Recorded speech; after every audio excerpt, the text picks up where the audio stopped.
झारखंड में स्कूलों और कॉलेजों को फिर से खोलने का फैसला झारखंड सरकार ने ले लिया है, लेकिन स्कूलों के प्रबंधक इसके लिए कितने तैयार हैं, देखते हैं इस रिपोर्ट में। झारखंड में 10वीं और 12वीं की पढ़ाई के लिए स्कूल खोलने पर सहमति बन गई है। कल यानी गुरुवार को स्कूल खुल जाएंगे।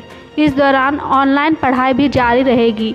स्वास्थ्य एवं आपदा प्रबंधन मंत्री बन्ना गुप्ता ने मुखर संवाद को यह जानकारी देते हुए बताया कि लॉकडाउन के दौरान जारी सख्ती में कई प्रकार से राहत दी गई है। जैसे जैसे हालात में सुधार होंगे वैसे वैसे और भी राहत दी जाएगी। इसके साथ ही मेडिकल कॉलेज, डेंटल कॉलेज व नर्सिंग कॉलेज में भी पढ़ाई शुरू करने की अनुमति दी गई है। इसके अलावा तमाम सरकारी ट्रेनिंग इंस्टीट्यूट भी खोले जाएंगे। साथ ही सरकार ने ऑनलाइन पढ़ाई की सुविधा भी चालू रखने का निर्देश दिया है।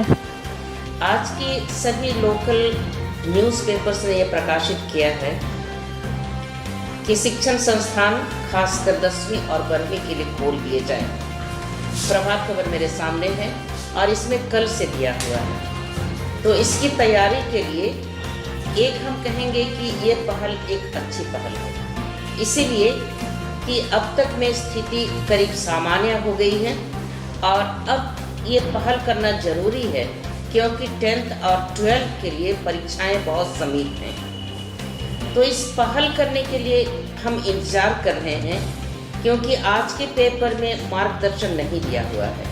विभाग अपना मार्गदर्शन करेंगे कि हम कैसे आगे बढ़ें, तो उसी के आधार पर हम अपनी तैयारी कर लेंगे। जैसे 12th के लिए है और हमारे पास 12th में काफ़ी संख्या है, तो जैसे मार्गदर्शन हमें मिल जाए तो यह सप्ताह में 2 बार हो या 3 बार हो या 4 बार हो या प्रतिदिन हो सके, यह निर्णय हम तभी लेंगे जब हमको गाइडलाइंस प्राप्त होंगे। तो ये जो पहल विभाग ने की है एक अच्छी पहल है, इसलिए कि एग्ज़ाम को समय पर लेना भी ज़रूरी है और समय पर नहीं हुआ तो इसके लिए हमारे विद्यार्थी ही लूसर्स होंगे। 1 साल तो ऐसे चला जा रहा है और ये ऑनलाइन और ऑफलाइन के क्लास में बहुत अंतर होता है।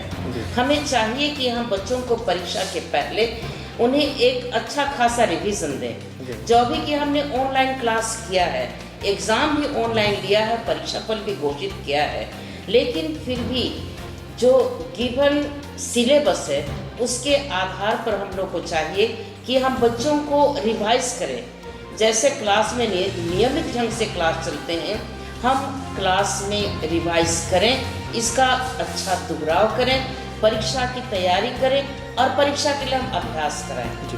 हमने टाइम टेबल अपना बनाया है कि हम सेकेंड टर्म एग्ज़ाम भी लेंगे और प्री बोर्ड एग्ज़ाम भी लेंगे, इसीलिए कि हमने ऑनलाइन क्लास रेगुलर ढंग से आगे बढ़ाए हैं।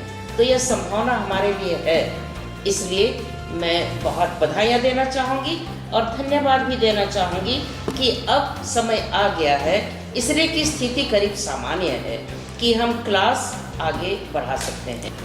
मुझे चुनौती होगी वैसा नहीं लगता है, इसलिए कि इतने समय में हमने ऑनलाइन क्लास किया है और ऑनलाइन क्लास पूरी तैयारी के साथ में किए हैं, नियमित ढंग से हम क्लास आगे बढ़ाए हैं। बस ये है कि हमने क्लास में ये ऑफलाइन क्लास संभव नहीं हुआ, इसे नहीं ले पाए। तो अब हमें है कि इस क्लास का हम रिवाइज करें। तो जब हम रिवाइज करेंगे तो हमारे हाथ में अभी 2 महीने का समय है, तो मुझे पूरी उम्मीद है कि चूँकि हमने ऑनलाइन क्लास से क्लास पूरा किया है, सिलेबस पूरा किया है, तो हमको चाहिए कि हम इसका रिवाइज करें। मैंने कहा कि हमने फर्स्ट टर्म एग्ज़ाम भी लिया है ऑनलाइन, अब हम सेकेंड टर्म एग्ज़ाम लेने की तैयारी में हैं, चाहे ऑनलाइन हो चाहे ऑफलाइन। जब थकती है सांस, जब रूठते हैं अपने, मुंह मोड़ता है जमाना, जब अंगड़ाई लेता है संकल्प, फिर बनती है कहानी, बनते हैं अनमिट निशान। देखिए मेरे साथ संघर्ष की दास्तां।